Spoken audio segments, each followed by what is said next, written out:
नमस्कार मित्रांनो, धाराशिव जिल्ह्यातील रांजणी येथील देशातील पहिला खाजगी साखर कारखाना असलेल्या नॅचरल शुगर्स या साखर कारखान्याने 2025-26च्या गळीत हंगामातील ऊसासाठी प्रति टन 3150 रुपये अंतिम दर जाहीर केला असून दुसरा हप्ता प्रति टन 150 रुपयाची रक्कम ऊस पुरवठादार शेतकऱ्याच्या खात्यावर जमा करण्यात आल्याची माहिती कारखान्याचे अध्यक्ष बी ठोंबरे यांनी दिलेली आहे। त्याबरोबरच उदगीर तालुक्यातील विलास सहकारी साखर कारखान्याने युनिट क्रमांक 2 याने अंतिम ऊस बिल उत्पादक शेतकऱ्याच्या खात्यावर जमा केलेले आहे। मांजरा परिवाराचे मार्गदर्शक दिलीपराव देशमुख यांच्या मार्गदर्शनाखाली गळीत हंगाम 2025-26 हा यशस्वी झाला आहे।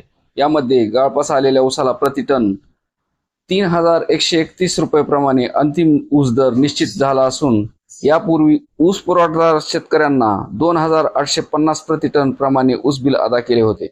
उर्वरित 281 रुपये 72 पैसे प्रमाणे प्रति टन प्रमाणे अंतिम दर ऊस बिल संबंधित ऊस पुरवठादारच्या खात्यावर हे जमा करण्यात आले आहे।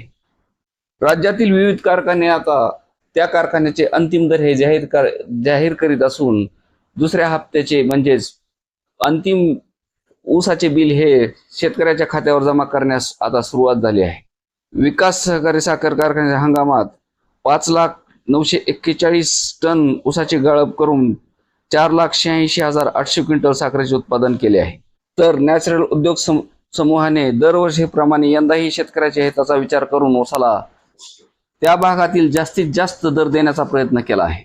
कारखाना कार्यक्षेत्रात मान्सूनपूर्व पाऊस समाधानकारक झाल्याने शेतकऱ्यांना खत व्यवस्थापन, अंतर्गत मशागत आणि खरीप पिकाच्या पेरणीसाठी तातडीच्या आर्थिक गरजा भागविण्यास मदत व्हावी या उद्देशाने अंतिम हप्ता हा अदा करण्यात आल्याचे नॅचरलचे अध्यक्ष बी ठोंबरे यांनी सांगितले आहे। धन्यवाद।